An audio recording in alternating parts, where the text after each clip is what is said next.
Still working on some technical. There we go. All right. Welcome, welcome, welcome again to another evening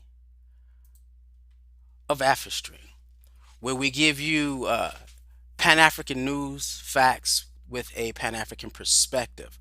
We are definitely working on making sure that we are streaming to you must see. We're coming to you with must see live streams. Must see live streams because our goal is to bring the community together, give us a more of a connection on a Pan African experience in terms of what's going on with Black life globally. And that's important. What's going on with Black life globally? Now, before, let me see if I can get into studio room. Yeah, there we go. So we are now inside the studio room. And before we begin tonight, please, if you're watching us on Facebook, always like, comment, share.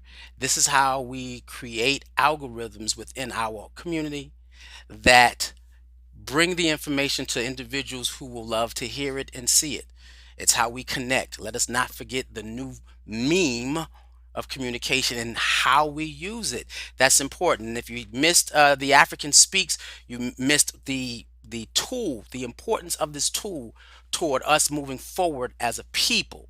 If you're watching us on YouTube, please click subscribe and hit the notification button. So anytime that we have something live going on, you will get the ding and you will be able to see it at that time. We have moved Afristream to a definite Thursday evening at 6. I have a class that I take at 7:30, so we definitely going to start advertising this on Thursday evenings at 6. So we want to make sure that you are here at 6 o'clock to get your Pan African news. Right? Tonight, we are talking about the green revolution in Africa. Africa's green revolution. Now, depending on the paradigm in which you view this will determine the importance. Depending on the paradigm in which you view this will depend on the importance and how this hits you.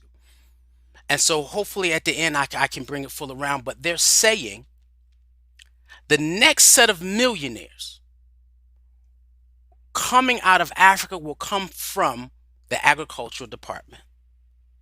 The next set of millionaires coming from the agricultural, coming out of Africa will be coming out of the agricultural department. Now, that means that what's happening in Africa that will trigger a series of economic upheaval, and you have a series of millionaires coming based on agribusiness, and which is the green revolution and the conversations of the green revolution. Now, people say, hey, and understand the paradigm. They're talking about investors, money pouring in, not necessarily talking about community, not necessarily talking about self. When you watch this, not necessarily talking about self-determination. However, there are countries all over the place talking about this as a means of self-determination, and we'll get into that when we get into our Pan-African perspective. But what we want to understand is, what is a green revolution? And the green revolution started back in the 1950s through the beginning of the 1970s, where the focus, and it started in Mexico, where the focus of um, agricultural mass production of food, and increasing focus of mass production of food, increasing focus of technology for producing food, the land holdings, government land holdings, and as well as incentives for farmers to get money to produce money, so finances became available, and it was for the effort to defeat famine, uh, um, deal with poverty, right? Making sure that everyone eats. Everyone eats. Now that was between the 1950s and the up until the 1970s. But they say Africa has never had a green revolution. And one of the things they won't talk about is why in the segment that you're about to see. Well, let's have a quick sidebar. Let's go to the sidebar room, the quick sidebar conversation. The reason why Africa has never had a green revolution is right here: colonialism, the mark of colonialism, the hold that European nations have on the continent, and the hold that European nations want to have on the African diaspora. But and you got to understand that the same thing that we as and I'm gonna tell us American Africans, because we're not African American yet. We are African Americans when we are unified as a people, and the African part of us, the peoplehood part of us comes first. Right now we're American Africans, right? And we're fighting toward that African American experience where our culture, our tradition, and our connectedness to one another come first. So the same mark of colonialism that happens in Africa is the same thing that happens with us when it comes to the mark of slavery. That's that psychological issue that we're dealing with. That psychological issue that we're dealing with that traps our minds from growth and development. See, Africa is raw in resources: gold, diamonds, oil, and you name it, rubber, you name it. And so when they conquered and they set out to conquer for the issue of resources. Now, when you're a nation that could feed the whole planet, well, why could we conquer you if you were able to develop agriculture? So even though Europeans came to conquer Africa and pull the resources, one of the things they never did was build infrastructure. Why? Because the second you build infrastructure and the people rise up, what happens? They can take over all the infrastructure that you put together to feed themselves. And so we're gonna take a look at that via our African perspective, but never forget that colonialism has done to the African spirit, the African mindset, the same thing as slavery has done for us. When you say, why can't we work together? That's why they're now. However, I don't know of a summit of a African American or American African summit that we have on a regular basis to try to pull the governments together, because Africa is having summits from government to government to government to try to pull together a cohesive movement for a Pan-African experience. Wow. So the African Revolution, in terms of the African Green Revolution, let's go back to the studio, is on its way. And so we want to take a look at the African Green Revolution. Now, mind you, before we start, please note that Africa spends $35 billion in food exports as a continent. $35 billion in food exports. But they have the ability to feed the world. They're buying food when they have land.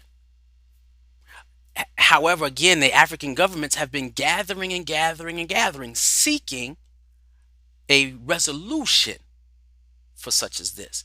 They said, with the notes,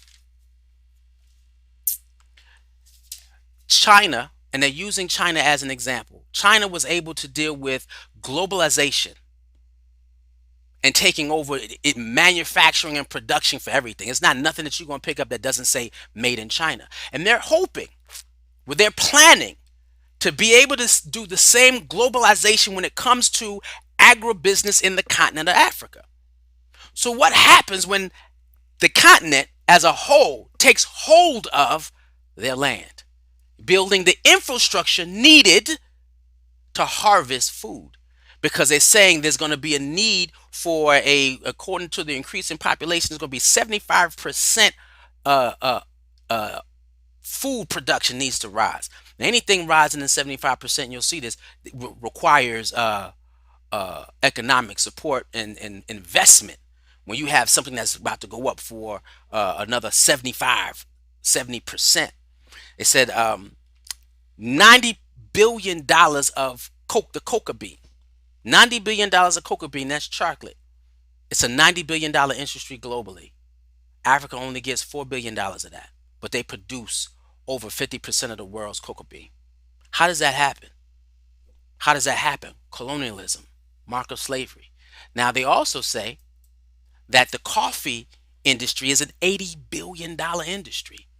And do you know that inland farmers only get what? It says $5 billion of the $80 billion industry. What happens when Africa controls production of their own raw resources? And we've been talking about that. We've been talking about that. Please make sure you connect into watch The African Speaks as we stream on a regular basis every Tuesday, 7 p.m. Now, let us take a look at this economic landslide that is about to approach the globe. They're looking at 2030, 2050. And understand that the Chinese globalization, before China became an intricate part in every nation's economic status. Everywhere we go is made in China because they focused on it. India, they talked about India as being globalization. India marked China's footsteps. How did they develop globally? And that's now you can't pick up a phone for tech support and you don't have someone from India responding to you. Globalization. And Africa is focused on globalization.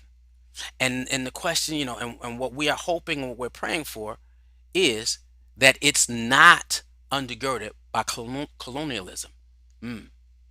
Now, on some of these summits that I've been watching, yeah, I've only seen one European, and the whole audience is African, and the whole panel is African except for one European from time to time popping up, and there might be a Harvard or professor that is comparing the economics of globalization and the green revolution of other nations, and how can Africa utilize that information to be able to grow successfully.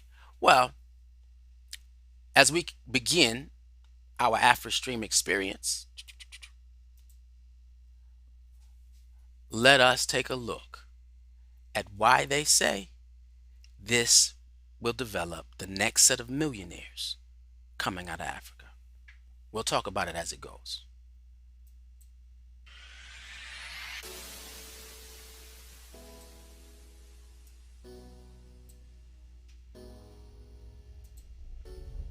Opportunities to invest in domestic sustainable food and agriculture have grown dramatically in the last decade. Considering Africa's rising income levels and high population growth rate, food demand will skyrocket in the medium term, creating new opportunities for agricultural investment and growth in this sector. The urgency on Africa's food production to satisfy demand will necessitate significant investment to ensure food security, as Africa is the only region that has yet to experience a green revolution. Now, we discussed why Africa is the only region not to have a green revolution. It is because colonialism. However, what's happening now, and they're talking about when we're hoping that the leadership, the African leadership is pushing out colonialism so that when this happens, they receive the full profit of their hard work and labor and the blessing of the land that Africa is to the rest of the world. Let's take a look. Currently, small-scale farmers account for over 60% of Africa's population, whilst agriculture accounts for approximately 23% of the continent's gross domestic product. Nonetheless, much of Africa's agricultural potential remains untapped. Experts say agriculture is a low-risk investment that keeps pace with inflation and increases in value over the long term. There are many reasons why you should consider investing in agriculture in Africa, as this industry is set to create many dollar millionaires in the coming years.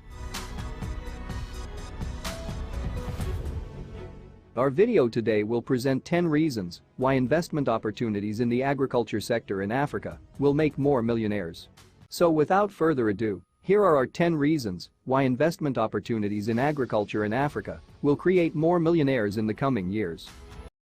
Now, before we continue, and I'm gonna let it flow, and I'll see if I can not interject. But we're always talking about what can we do to invest in the continent? What can we do to pour our money in the motherland to see it profit and grow? A lot of individuals are trying to figure out what can I, if I do go over, I move over, I'm contemplating it. When am I going to partake in? How's my money? How can I, with the benefits that we have here, how can we help our brothers and sisters abroad? And how can we continue to grow over here at the same time?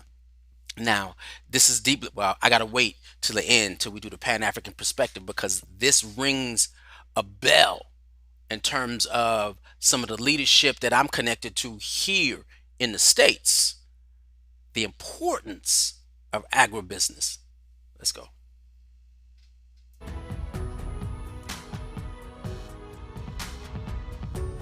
Number 1. Projected increase in food demand. Per current trends, the quantity of food produced would only be enough to feed half of the world's population by 2050. According to the United Nations, in the next 3 decades, our planet will add 2 billion people, and there will be the need to hike agriculture production by 70%. If it was oil, utility or water that needed to grow by 70%, investors would be swarming to stocks and funds in those sectors. The fact that's not happening in the sustainable agriculture industry spells opportunity for opportunistic investors. These patterns can be reversed, and Africa is an excellent place to start.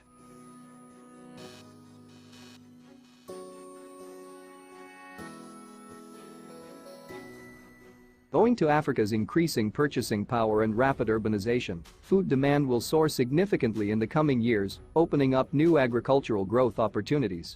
In short, people will always need to eat. Both livestock and crops contribute to the global need for nourishment. The global population is growing, and so will the need for sustainable agriculture. Agriculture is a commodity and is mostly recession-proof due to the constant demand for food. This trend presents a great chance in investment in agriculture, as the demand for food now and future will always be needed.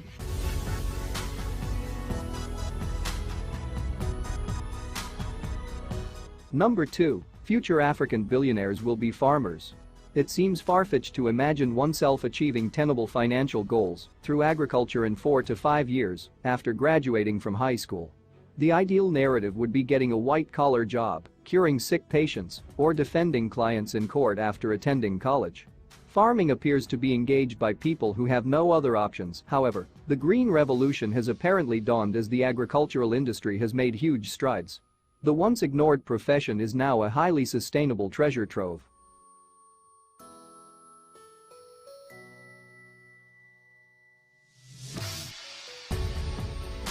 Dr. Akinwumi Adesina, president of the African Development Bank, recently asserted unequivocally that the next generation of African billionaires would be farmers when asked for his opinion on where he believed the next crop of African multimillionaires would emerge. According to Dr. Adesina, by 2030, the size of the food and agricultural business in Africa will reach $1 trillion. So, if you are thinking of how to make money, that is the sector to be in.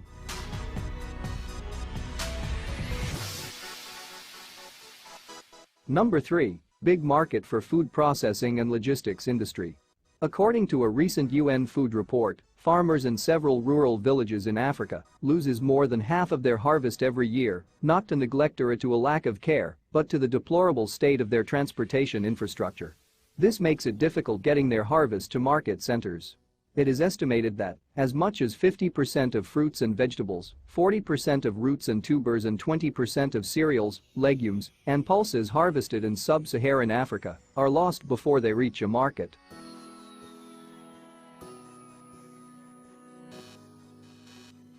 With expert knowledge, competence and innovation in the food preservation industry, Africa will be sufficient to nourish itself.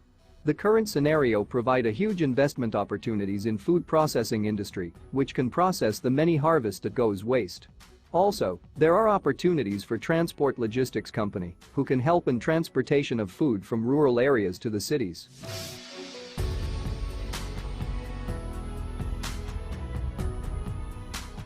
Number 4. Africa has the potential to feed the entire world. Africa is home to 60 to 65% of the world's uncultivated arable land and 10% of renewable freshwater resources. Meanwhile, its agricultural output has increased by 160% in the last 30 years. According to some estimates, the Democratic Republic of the Congo alone could feed 2 billion people. There will be an ever-increasing demand for food and agricultural products as the global population continues to rise, approaching 10 billion by 2050. Africa, just as China dominates the global manufacturing industry, has the resources to feed the globe in the long term. These gives a good reason why to look into investment in agriculture in Africa, as all signs indicate good prospects in this sector.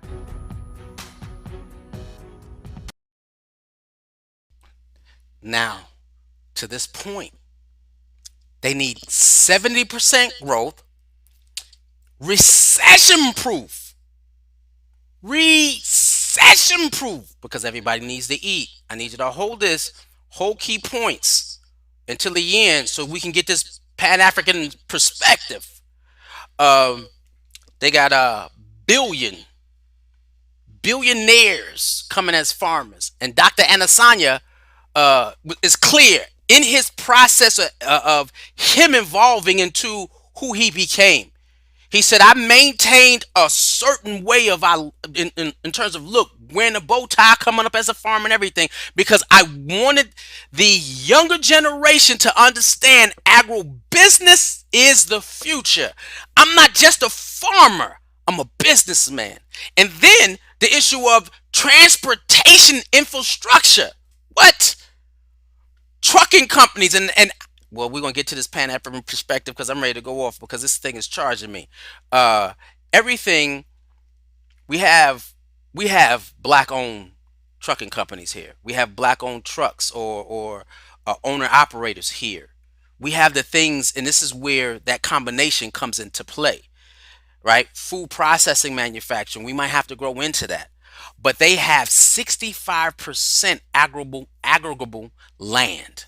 65% of the continent of Africa is agricultural, and it could feed the world.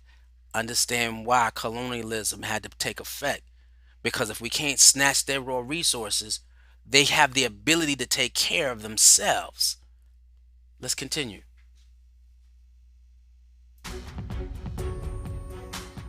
Number 5. Investment opportunities in agriculture technologies. The Netherlands has the world's 17th largest economy. It has a population of 17.4 million people and a land area of 41,543 square kilometers, less than twice the population of Rwanda. Despite this country is the world's second largest food exporter. Amidst this country is the second largest food supplier. In 2017, the Netherlands exported agricultural products worth nearly $92 billion. They were able to do so by focusing incessantly on discovering innovative technology to produce higher yields with fewer inputs.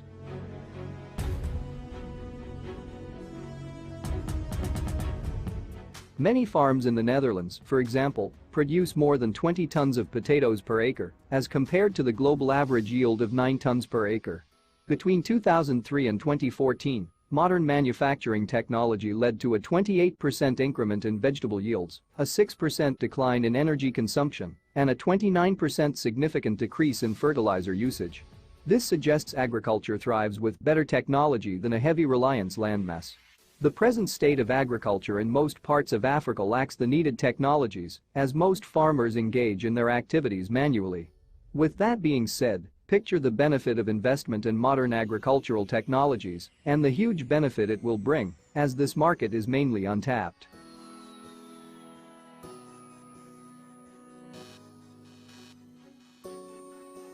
Number Before we go to the next number, the Netherlands is 2 times smaller than Rwanda, but it's the second largest export of food in terms of supplier in the world. Meaning the farm doesn't necessarily have to be that big. It's just the process of production, manufacturing, and marketing that's key. And then you talk about how 65% of the land, 65% of the land, but you don't have to have it. Have six, you don't even have to use the full 65% to be the second largest. Man, please. Whoever controls the economic movement for the agribusiness in Africa is going to move. That's nothing but money. Then you talk about the technological machinery. We have to, and I'm hoping that Pan Africanism means they backwards engineer modern technology to produce their own farming technology. That's Pan Africanism. Rather now, of course, there's going to be some company that vibes for that contract, and if you invest in that particular company, of course, and you got to be ready because once and it's not easy. So being able to be abreast on this green revolution, where they're talking about increasing farming by 70%, and that's by what is 2030, 2050, is a lot moving. It's a lot moving. And so we need to be conscious of what's going on abroad or at home so that we can be a part of it. And we're not sitting here hungry, being left behind when COVID hits, and then Walmart tells you that they're running out of food, and all of a sudden it's a bum rush. We need black farmers to connect with uh, individuals like Dr. Anyasanya, the president of Ghana and Rwanda, and black farmers here to talk about what can we do to help you grow. That's that Pan-African perspective we get into. Let's continue. Number 6. Africa remains the only continent yet to experience green revolution. As a result of recent innovations in research technology, the yield of global agriculture increased substantially during the Green Revolution. New chemical fertilizers, synthesized herbicides, and pesticides were developed during this time period. It is estimated that the Green Revolution saved up to 1 billion people from food shortages. Many African countries focused in the last decades much on their natural resources like oil, gold, diamond, among others, and deserted their agricultural potential at a time when many nations were intended to benefit from the Green Revolution. If Africa is to save its people from hunger, it must stage its own rendition of the Green Revolution. I don't know if y'all realize that he blamed Africa for their lack of growth and not colonialism. Talked about how the Green Revolution started in the 50s to the 70s, saved over 1 billion people globally. But they said Africa focused on gold, diamonds, and oil. You know that Africa doesn't control the gold trade. You know Africa doesn't control the oil trade or the diamond trade. You know that's all colonialized. And they're slowly learning how to push the colonists, the colonialism out of the continent. Be careful how you hear these things. That's why I said it depends on the paradigm in which we listen, how we're going to receive the information.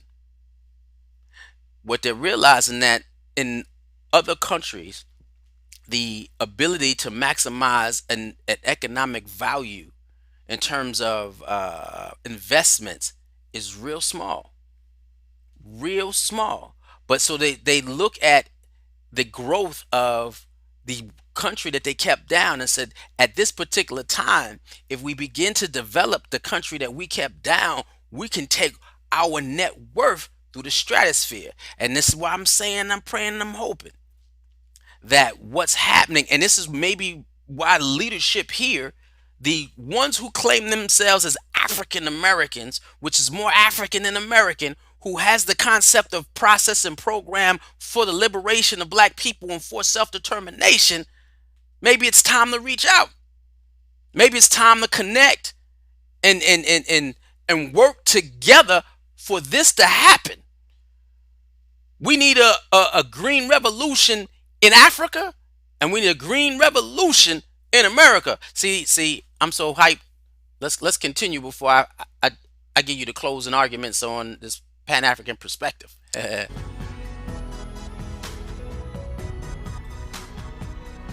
Number 7. High demand for sustainable organic food. According to the non-profit advocacy group Impact Assets, worldwide consumers are increasingly demanding organic and fair trade products including coffee, chocolate and quinoa. Consequently, big corporations like Starbucks, Nestle, Green Mountain Coffee and Cargill are turning to smallholders for raw materials. The group cites major international raw food firms like Ferraro, which has pledged to sustainably source 100% of its palm oil by 2015 and all coffee by 2025. According to Impact Assets, these types of corporate commitments motivate intermediaries and smallholders to meet demand for organic and fair trade products. These higher standards and better connections between buyers and growers lead to increased investment opportunities.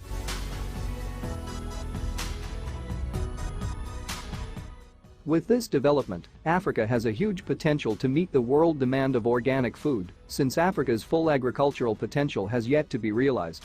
According to a recent study, Africa could produce up to 3 times more cereals and grains, adding 20% more cereals and grains to the current global output of 2.6 billion tons. If the continent's agricultural productivity improves, similar increases in horticulture crop and livestock production could be seen. The diverse means of investing in agriculture, combined with new concerns over worldwide food consumption, make it a compelling option for many investors.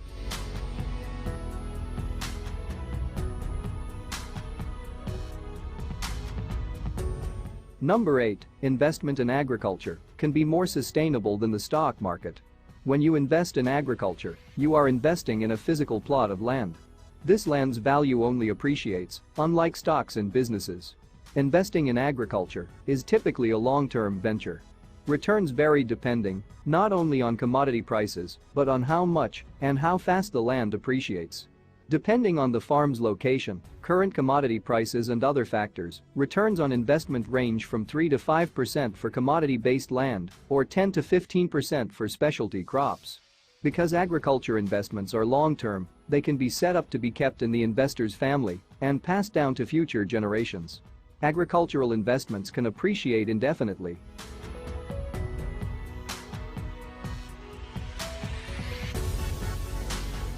Number 9. Investment opportunities in agricultural digitalization.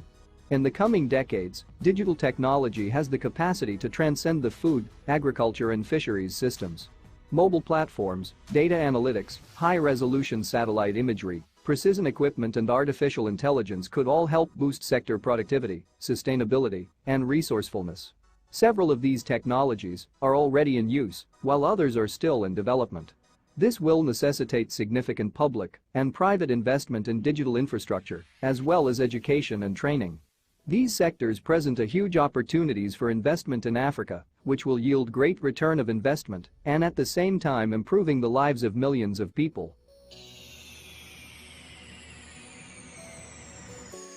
Number 10. Investment opportunities in agricultural education. Agriculture careers encompass some of the world's largest industries and outlets of long-term careers, employing millions of people.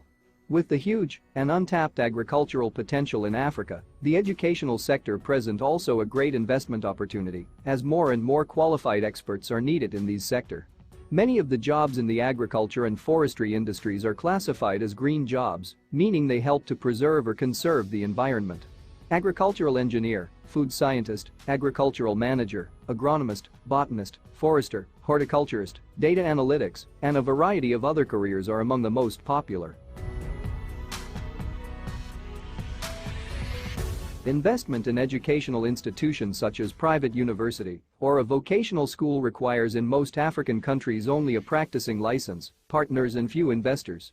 The next hurdle is hiring lecturers with highly relevant and marketable skills demanded by corporations in the agriculture sector. Also, as the world is moving more and more towards digital education, investments in physical structures can be limited, as most courses can be carried out online.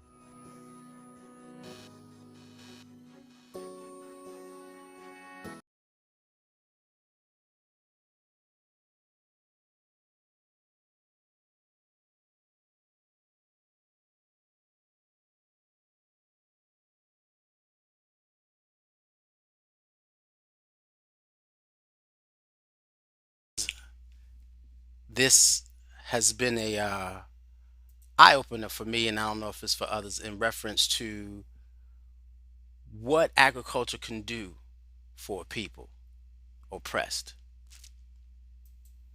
What agriculture can do for people in a oppressive society. What can agriculture do?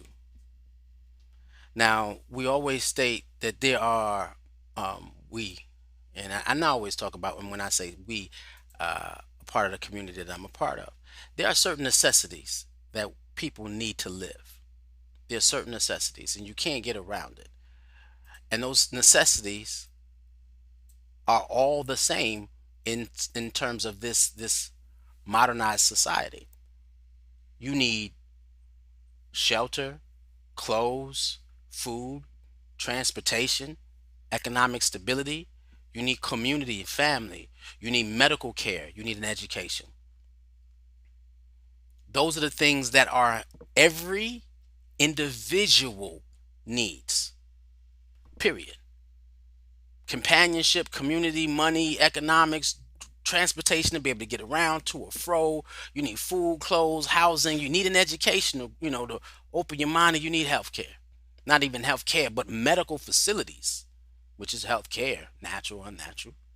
These are the things that every being needs. And so when you have a people, this is your Pan African perspective, when you have a people who don't control three basic things out of all of that, three basic things, when you can't control food, your clothes, or your shelter, you have a people who are always subjected to the whims of the oppressive society in which they live in. If you can't control food, clothes, or shelter, so if you can control somebody's food source, because people always need to eat. And that's one of the things that they talked about in reference to the investment. This is an investment that would never would only appreciate over time. Even though it's a long-term investment, there's one need that always is always real. People always need to eat. And in the middle of this COVID experience, when I dropped this, and this is going to go beyond this conversation, Afristream, I'm going to bring this to the African Speaks as well, because I live in a community that has a 5,000 acre farm project. And so there are conversations and questions of the community of saying, what is the next movement for the farm project? How do we get to the point where we are not worried about a pandemic, where we can control our food source? We have the lumber to control lumber. We can build houses. And then we have the animals to create the textiles for clothing, fabrics, and cloths. That's a level of self-determination. And you see the continent of Africa, they're discussing these things in reference to how do we move forward as a continent? How do independent nations continue to grow? We have to take a look at our food source. And if we can control that, we can cut that $35 billion export deal that we send out of our country, and we could actually produce it ourselves because we have 65% of the arable land. Agribusiness is for real. So those, when we talk about, and I know, personally, this is, well, we can talk about an Afristream about the personal perspective. But what we can learn from this is the mindset of our brothers, the mindset of our sisters. Let's take a look at what they're trying to do. They're trying to make a statement where we are going to feed ourselves, clothe ourselves, house ourselves, govern ourselves. And the entire world is trying to get their hands on the movement and the growth of the continent of Africa. Don't matter which country, which country, the nation of governments, because the continent of Africa is pulling multiple governments together to have these discussions on how we can control the real resource of Africa, which is its land, so that we can take care of its people. We can learn from our brothers because what the continent of Africa is going through in terms of the green revolution is the same thing that black farmers and black folks are going through. The difference between them is the fact that, black people here in America didn't have to worry about being a part of the green revolution because we are the slaves or the sub culture inside American culture. So whatever America benefits from, we're going to benefit from. And that's what's been happening. Whatever America's going to benefit from, we're going to benefit from. So we get the illusion of freedom. We get the illusion of the fact that we're not oppressed. And it only hits you when you got a knee in your neck and it's being advertised across the internet, or two, a pandemic hits and you're worried about how you're going to get your food. When you have a country who, wait, we're not feeding you, we're not helping you eat, we're going to give you $1,200. I didn't take any of the money from COVID because I stayed employed, so I didn't take it. I didn't want none of it. No, let y'all have it. Let y'all have it, because what I'm looking for is an independent nation that's functioning. I don't need somebody's, that, not saying that you didn't need it. You should have took it. If you needed it, you should have took it. The PPE loan, if you needed it, you should have took it. But what happens if you own your own food source? My daughter talks about, my daughter and her family has, on her mother's side, has 600 acres of farmland. My daughter's talking about turning the farmland into an energy source, solar energy farm, so that we can give out energy. We can create our own grid system to get off the grid if they choose. Wow. I told my young engineer, I follow you. If you need me to help you when it's time, I'm there. That's a part of the revolution. That green revolution. How do we miss this? Because they don't want us to be able to maintain the things that is necessary for us to be a people: food, clothes, shelter. But Africa is making a move. The continent is making a move. They're discussing it. We're going to increase it. So they need the intellectual power that maybe some of these American black farmers have. So now what could happen if we made a decision to sit down and communicate with our brothers and sisters across the pond? How could that Pan-African experience help us as a diaspora? You have the ability to feed the entire diaspora, African diaspora. As long as we're sitting down and saying that we're not sitting there coming with a handout, we're too intellectually in charged. Let's go to the table with who we are and what we have to offer to build. That's Pan-Africanism. Let us take our technologies and our awareness of technologies and build. That's technologies. When this pops up, let's take our extra money and invest. That's technologies. I got into it. Every time I get into it, my studio drops. We're going to stay focused. But that's important. Agribusiness can move and change the world. I'll say that again to some individuals that are listening on this side of the pond. Agribusiness can move and change the world if you had an imagination to actually create an experience where we can truly feed, clothe, and house ourselves. That was a personal statement. If you had the imagination, there's no reason why black farmers lack the imagination. Well, there is a reason. It's called the mark of slavery. And we have to know that we're still sitting in it the same way they're sitting in their state of colonialization. But slowly, as a continent, they're coming out of it. Our hope over here is that, my hope over here is that we come out of it with them. And we bridge the gap of distance where we are feeding ourselves.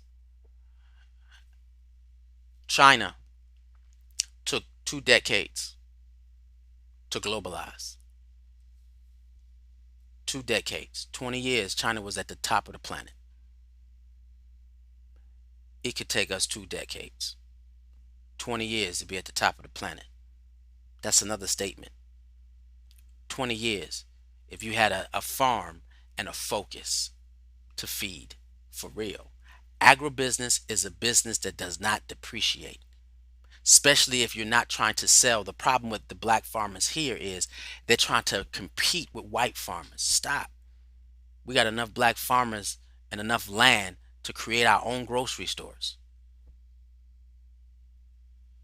Can you imagine what would have happened if we would have came up with the first syndicated coast to coast black grocery store, organic and healthy food, where we can see that the food is coming here and then the profits of the food is going back into the community? What? Do you know how much support you would get from coast to coast and globe to globe? And then we create what they said, the infrastructure, the production infrastructure to be able to manifest or make what we need to make. So we having just not just cans of corn, but we making corn flakes, Afroflakes.